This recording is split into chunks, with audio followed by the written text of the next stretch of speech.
part 3 of the moussaka recipe, Steph style, and it's a big reveal. I'll put some salad on 2 plates, and I've got my spoons ready, so I'm going to take the dish from the oven.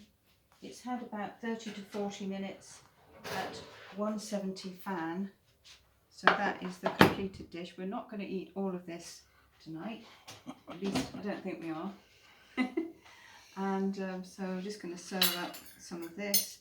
It's gone nice and brown on top. I haven't bothered with the cheese because I think it's quite complete as it is.